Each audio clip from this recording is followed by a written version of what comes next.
E a gente debruçou um tempo aí para pegar algumas coisas sobre esse livro.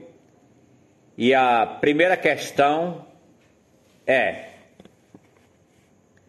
muita gente pensa que Jesus Cristo só veio a existir após o seu nascimento em Belém, e assim não passaria de uma pessoa humana. Isso se dá por falta de conhecimento da origem eterna de Jesus Cristo. Quais as declarações ou a declaração dentro desse livro que corrige esse erro crasso, né? De pensar que Cristo só veio existir depois do seu nascimento em Belém, e que o livro pode nos ajudar a corrigir isso. Primeiramente, é no capítulo número 1, versos 1 e 2. Aqui diz: o que era desde o princípio, o que temos ouvido, o que temos visto com os nossos próprios olhos, o que contemplamos e as nossas mãos apalparam com respeito ao quê? Ao verbo da vida. E a vida se manifestou, Jesus é a vida se manifestou, e nós a temos visto, nós os apóstolos, estava dizendo, apóstolos temos visto, e dela damos testemunho, e vula anunciamos a vida eterna, a qual estava com o Pai e nos foi manifestada.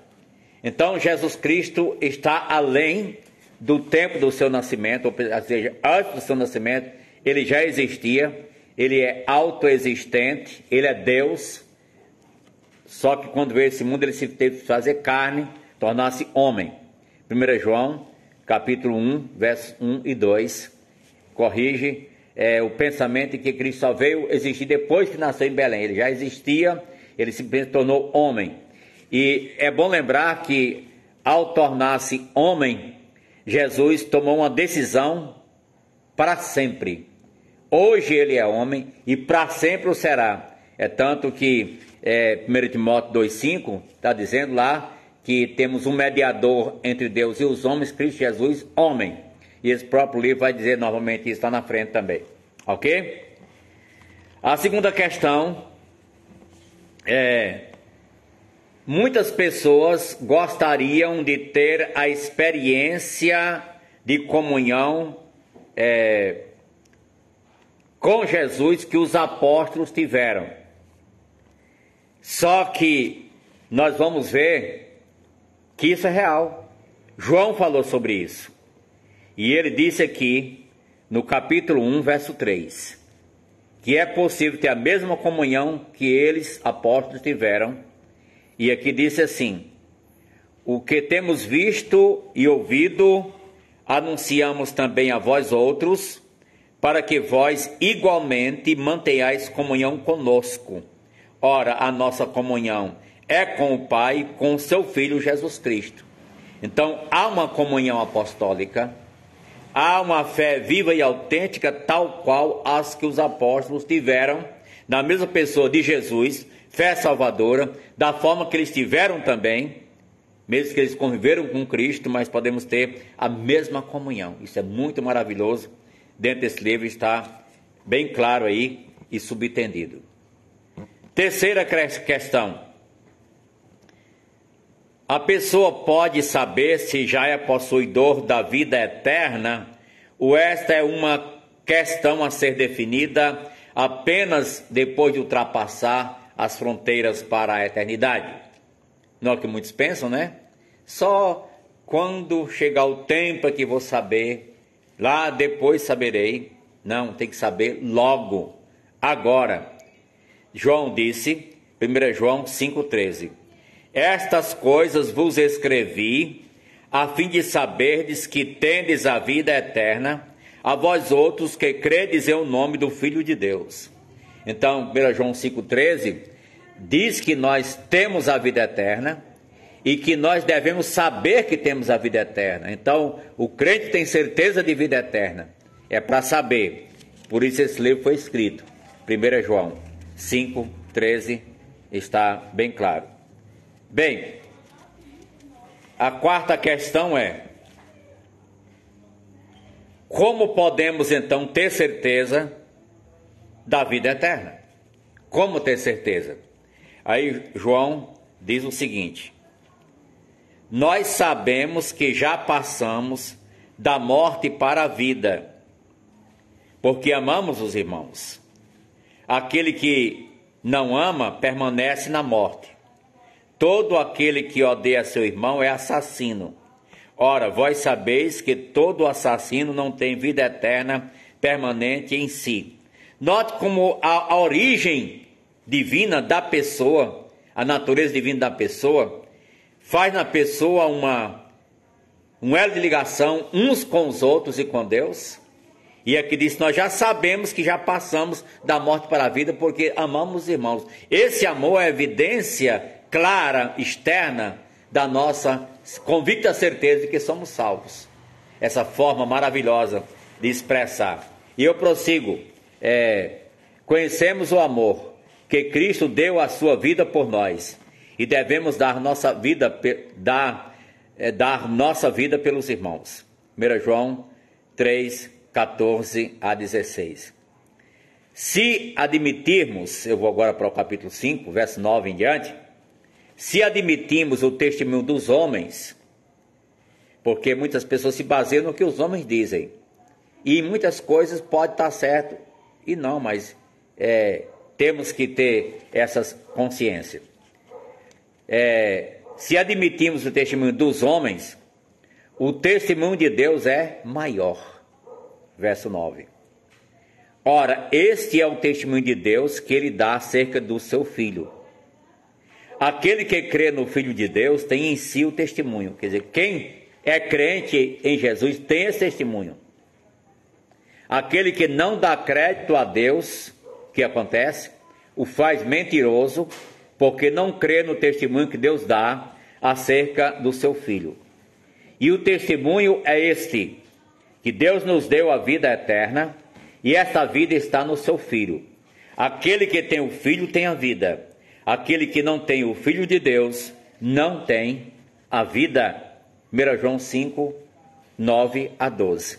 Então aqui está falando de um testemunho muito claro, repetido várias vezes: testemunho, testemunho. E qual é esse testemunho?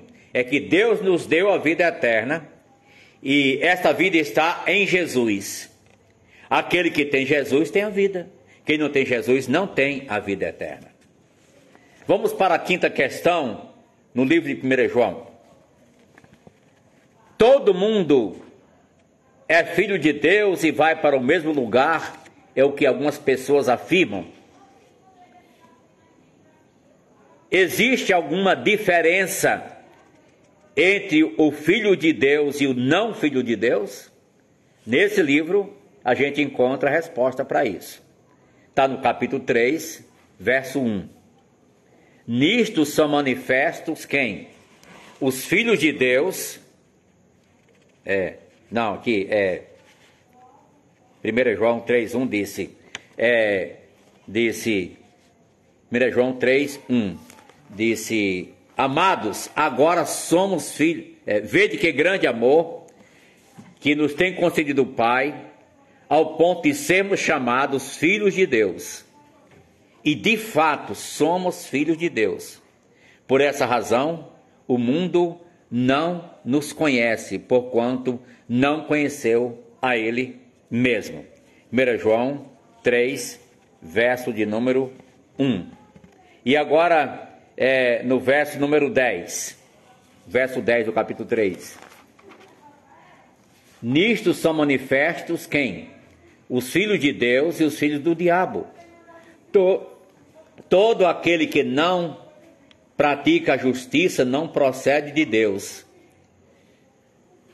Não procede de Deus, nem aquele que não ama seu irmão. Então, são manifestos quem? Os filhos de Deus e quem mais? Os não filhos de Deus, chamados aqui de filhos do diabo até, não é verdade? 1 João 3, 10 é muito claro. E lá no verso 1 diz que agora somos filhos de Deus. Agora sim, somos filhos de Deus. Sexta questão. Por que tantos problemas e sofrimentos afligem os filhos de Deus aqui. Nós somos filhos de Deus e sustentamos isso. E alguém vai dizer, filho de Deus, mas está sofrendo, adoeceu até, passou uma dificuldade, passou problema. É verdade, passamos problemas. Mas veja por quê.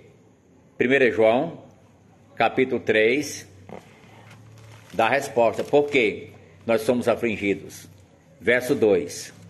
Amados, agora somos filhos de Deus, e ainda não se manifestou o que haveremos de ser.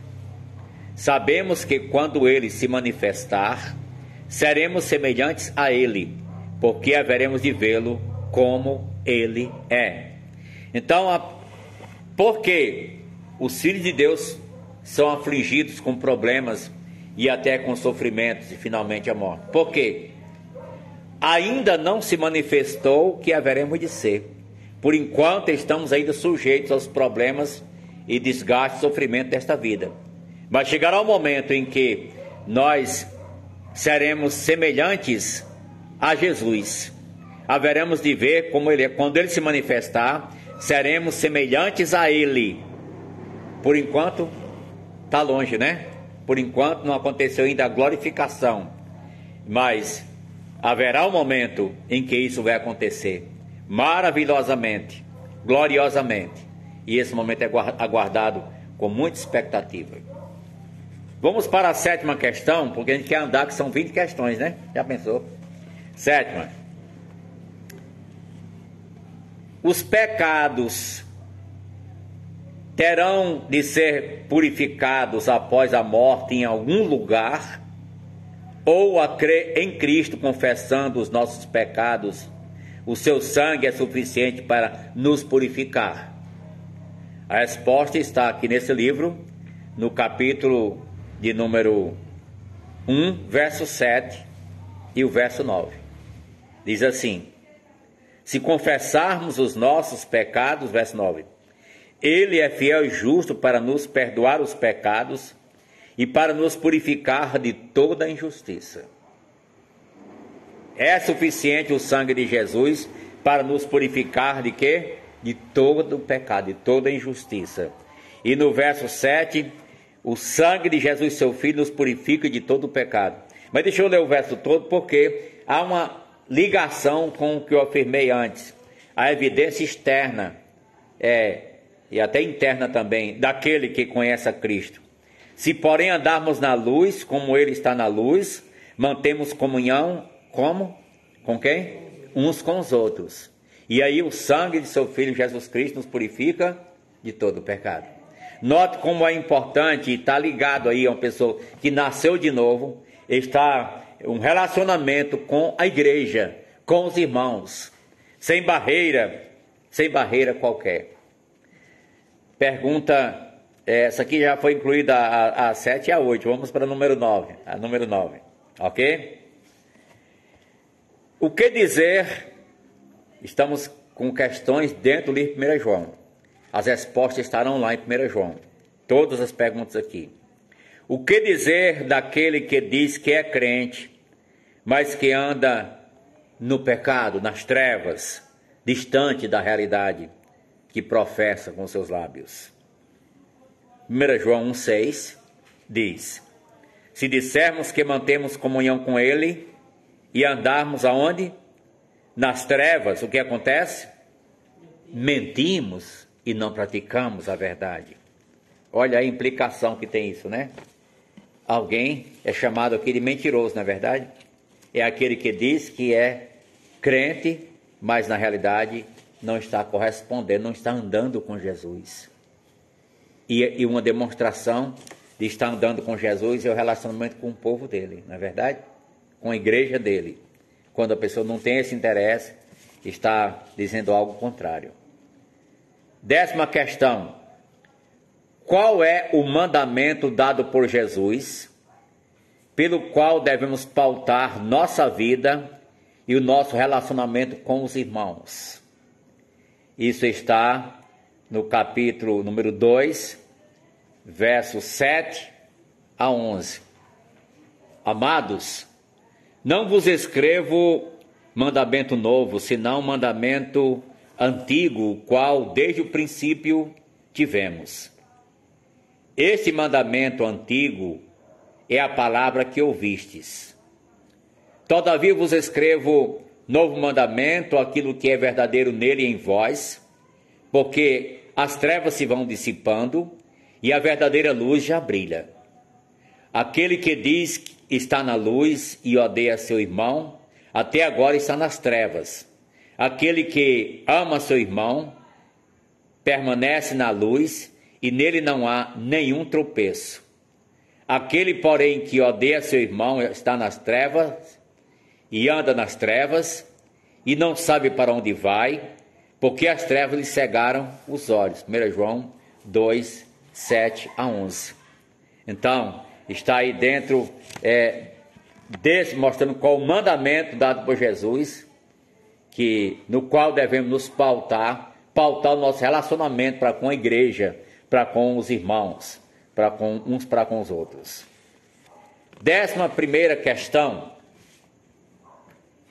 em qual situação a nossa fé tem que partir do invisível para o visível e depois do visível para o invisível? Em qual situação? Está em 1 João, capítulo número 5, versículo 1, eu quero ler, e depois no 4. 1 João 5, 1. Todo aquele que crê que Jesus é o Cristo é nascido de Deus. E todo aquele que ama o que o gerou, também ama o que dele é nascido. Nisto conhecemos que amamos os filhos de Deus, quando amamos a Deus e praticamos os seus mandamentos. Que maravilha, né? Porque esse é o amor de Deus, que guardemos os seus mandamentos. Ora, os seus mandamentos não são penosos, e assim vai. Então, já no capítulo número 4, verso de número 20, né? Verso 20, 4, 20. Exatamente. Se alguém disser amo a Deus e odiar seu irmão, o que acontece? É mentiroso. Pois aquele que não ama seu irmão a quem vê, não pode amar a Deus a quem não vê.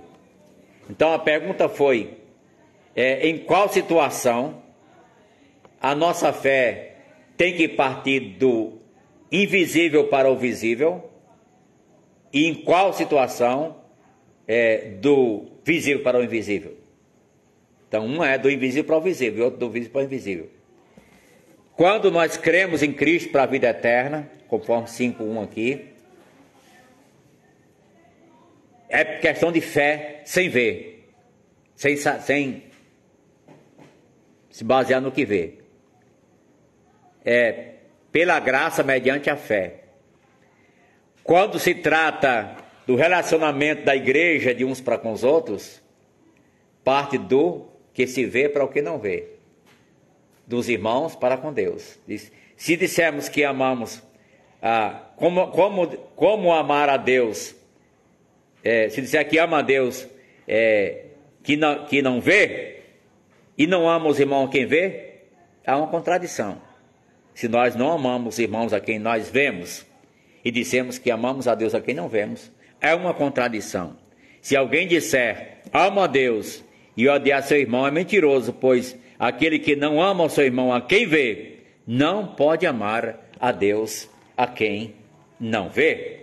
Então isso está muito claro, né?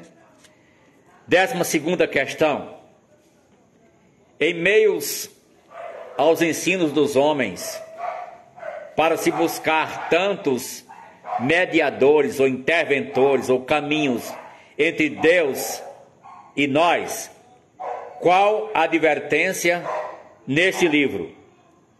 Então a gente encontra aí em 2 lugares. 1 João 2, verso 2. Eu estou lendo as passagens todas eu mesmo por causa da gravação, né? Mas vocês acompanhem.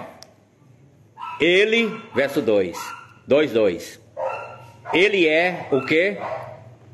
A propiciação pelos nossos pecados. E não somente pelos nossos próprios, mas ainda por quem? Pelos do mundo inteiro. E já no último capítulo, 5:20, capítulo 5, verso 20. Também sabemos que o Filho de Deus é vindo e nos tem dado o entendimento para reconhecermos o quê? O verdadeiro. E estamos no verdadeiro. Em quem? Em seu Filho Jesus Cristo. Ele é o quê? Este é o verdadeiro Deus e a vida eterna. Esse é o verdadeiro Deus e a vida eterna. Muito bem. Então, nós não podemos recorrer a outros mediadores. Por isso, o crente não reza a Ave Maria. O crente não reza a Santa Maria. O crente não reza a Salve Rainha. Porque Ave Maria, Santa Maria e Ave Maria são dirigidos a uma pessoa que já partiu, não está mais aqui. Já morreu. E essa pessoa que já morreu, ela confiava somente na mediação de Jesus, que era Maria. Ela confiava só na mediação de Jesus. E por isso, o ensino está que o mediador é Jesus Cristo. Entre Deus e os homens é só Jesus. É o advogado, é a propiciação, é o verdadeiro Deus e a vida eterna. E diz lá mais no final, o último verso do livro: filhinhos, guardai-vos dos ídolos. Ou seja, guardai-vos da idolatria. Muito bem. 13ª questão. Estamos caminhando para o final. Passou do meio. Questão número 13. Hoje, muita gente ora querendo mandar em Cristo. Ou não? Reivindicando, ordenando, determinando. Mas qual é mesmo a oração que Deus ouve de acordo com o livro de 1 João? Está no capítulo de número 5, mas vou ver lá o capítulo 3, capítulo 3, 18 em diante. Capítulo 3, aí depois a gente vai para o 5. 3, 18. Vou ler. Filhinhos, não amemos de palavra nem de língua, mas de fato e de verdade. E nisto conheceremos que somos da verdade, bem como perante Ele tranquilizaremos o nosso coração. Pois se o nosso coração nos acusar, certamente Deus é maior do que o nosso coração e conhece todas as coisas. Veja o que vai concluindo com isso. Amados, se o coração não nos acusar, temos confiança diante de Deus, e aquilo que pedimos dele, recebemos, porque guardamos os seus mandamentos e fazemos diante dele o que lhe é agradável. Eu li até o verso 22. Agora veja lá o capítulo 5, verso de número 14. Olha aqui, é base esse texto, é muito importante. E esta é a confiança que temos para com Ele, que se pedirmos alguma coisa segundo a sua vontade, Ele nos ouve. Quando é que Deus nos ouve? Quando pedimos segundo a sua vontade. Não é determinando, não. Não é dando ordens a Jesus Cristo, não. O próprio Jesus, lá no Getsemane, ele orou humildemente e ele disse o quê? 3 vezes: Pai, se possível, passe de mim este cálice sem que eu beba. Todavia, seja feita o quê? A tua vontade. Ele, sendo Deus, não determinou. Olha que arrogância de alguém que ousa determinar e mandar em Deus e pedir. Tem que ser assim, Senhor. É um absurdo. Tem que ler 1 João, né? Tem que ler 1 João. Você nasceu para nascer. E dando tudo errado. Dando tudo errado, né? Pois é. 14ª questão. O anticristo Um dia virá. O perigo dele é só com relação ao futuro, ou existe algum perigo presente que ameaçam os crentes? Então, o que tem a ver o anticristo com os crentes? Não é futuro, depois que a igreja for tirada? Tem algum perigo agora ameaçador? Então, vamos ver 2, 18 e 19. Se tem perigo ou não. Aqui disse: filhinhos, já é a última hora. E como ouviste que vem o anticristo, também agora muitos anticristos têm surgido pelo que conhecemos que é a última hora. Eles saíram do nosso meio, entretanto não eram dos nossos, porque se tivessem sido dos nossos, teriam permanecido conosco. Todavia eles se foram, para que ficasse manifesto que nenhum deles é dos nossos. João estava falando de pessoas da sua época que não comungavam mais com a doutrina cristã. E por isso se debandaram. Não ficaram no meio do cristianismo, no meio dos cristãos. Não ficaram. Mas o cristão verdadeiro, ele sempre procurará o rebanho. Onde ele estiver, qualquer lugar do mundo, onde ele chega, vai procurar o seu rebanho. Steve Pittman disse que os pássaros da mesma plumagem se encontram. Se encontram, né? Então, e é verdade, né? Você veja um exemplo. Alguém que gosta de beber, que chamam de pingunço, né? Pingunça, gosta de beber, e que vive bebendo. Ele vai para Rio de Janeiro, nunca foi lá, chega lá, de repente arranja um colega de bebida, ou não, de repente encontra os amigos, de repente, para onde ele for, de repente encontra. Diversas penugem, exatamente. Criança, descobre onde tem criança. Você nem pensar, de repente aparece mais criança, que a outra descobriu, né? Descobriu. E crente, descobre sempre onde é que tem outro crente, onde é que tem uma igreja, onde chega, quer ter uma igreja para se congregar, para visitar, para adorar a Deus, para servir a Deus, conhecer outros irmãos. Maravilha. Então, aqui está claro que tem o perigo do anticristo, diz lá, muitos anticristos têm surgido aqui, 2:18, né? Filho, já é a última hora. E como ouviste que vem o anticristo, também agora, já no primeiro século, muitos anticristos têm surgido pelo que conhecemos que é a última hora. Muitos já surgiram. Ou seja, o espírito do anticristo presentemente já está no mundo. Diz que ele vem, mas que presentemente ele já está no mundo. Esse é o problema das distorções, aberrações contra o próprio Evangelho e ataques à Igreja de Jesus. Questão número 15. Como podemos identificar esse mal e nos prevenir contra ele?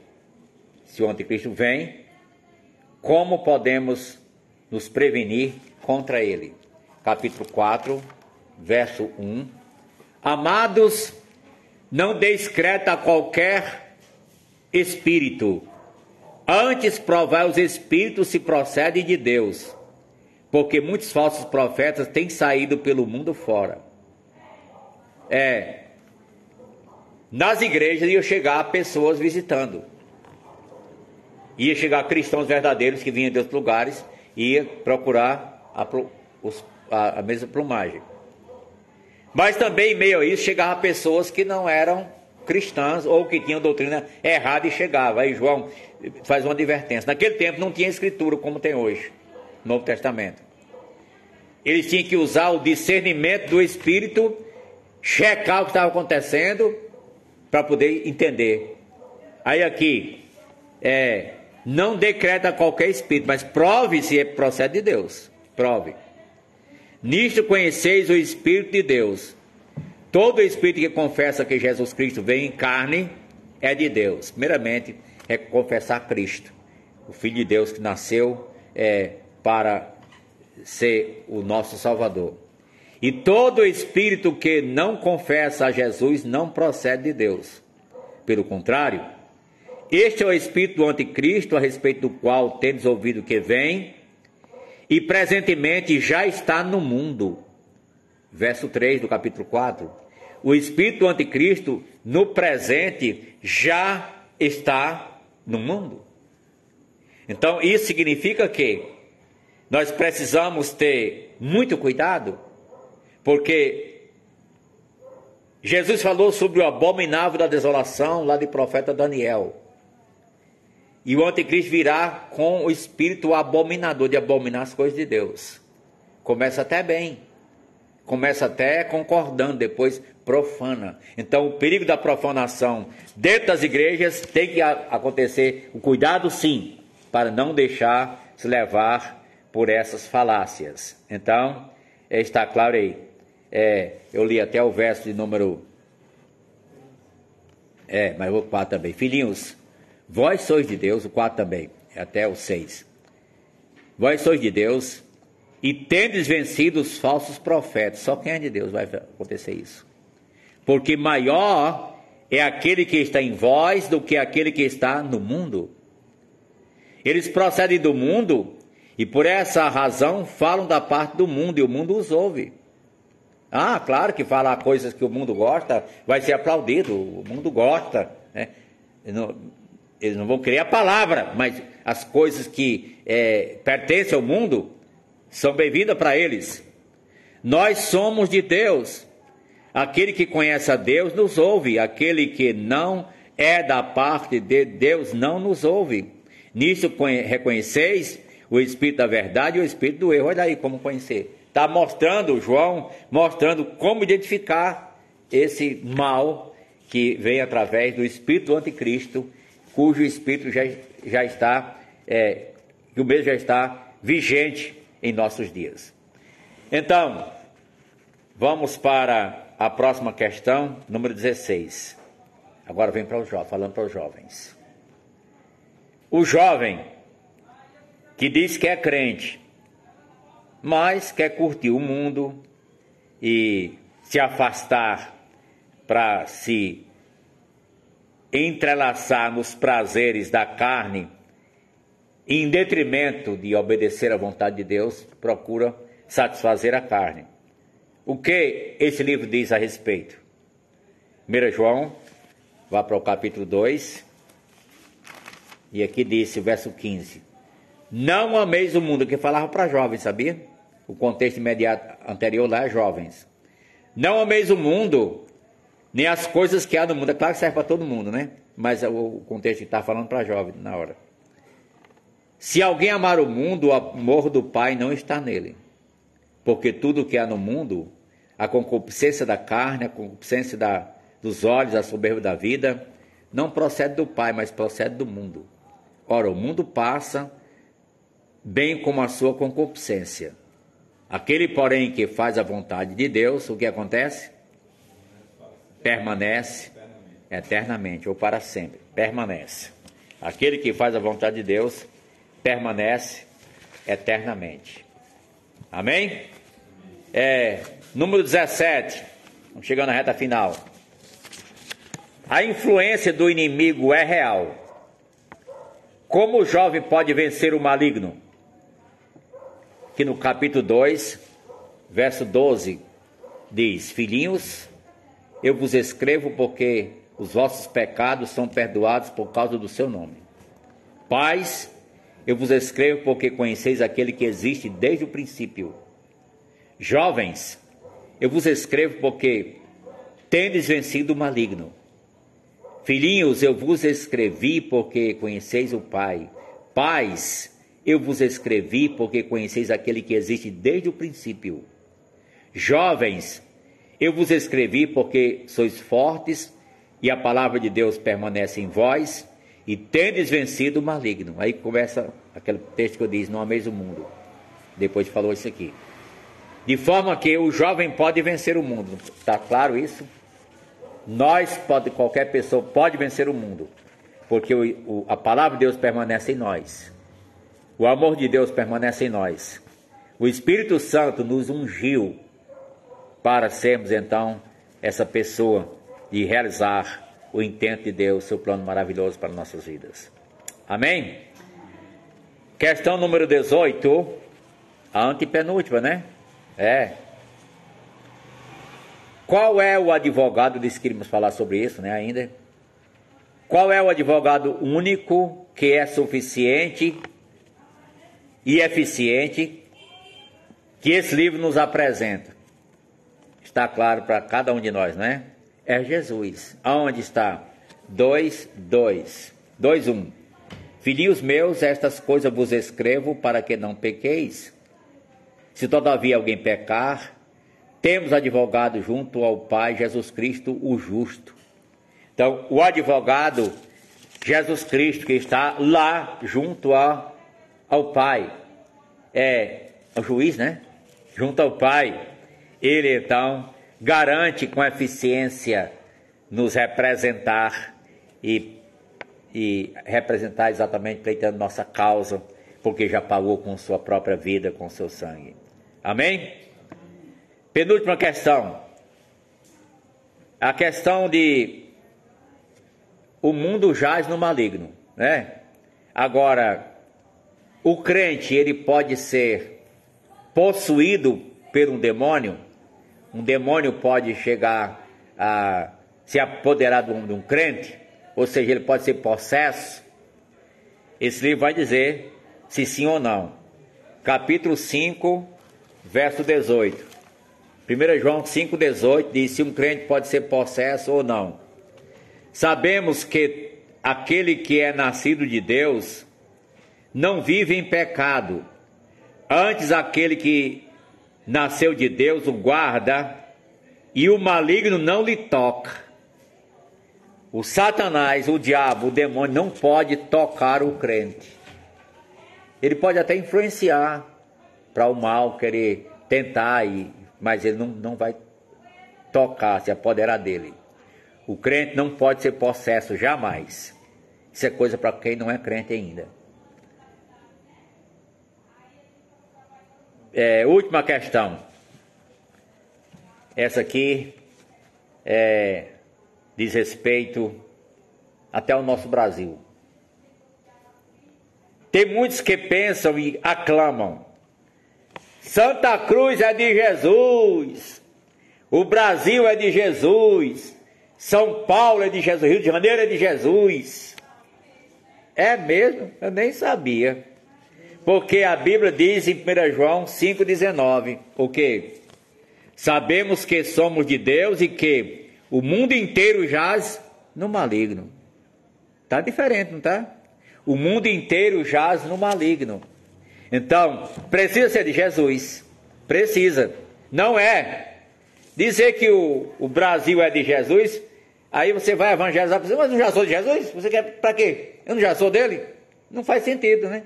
Então, temos que ser bíblico. Quem creu, recebeu Jesus, tem vida eterna de Jesus. Quem não, precisa do evangelho ainda, precisa da palavra, precisa conhecer, se arrepender dos pecados e crer para a vida.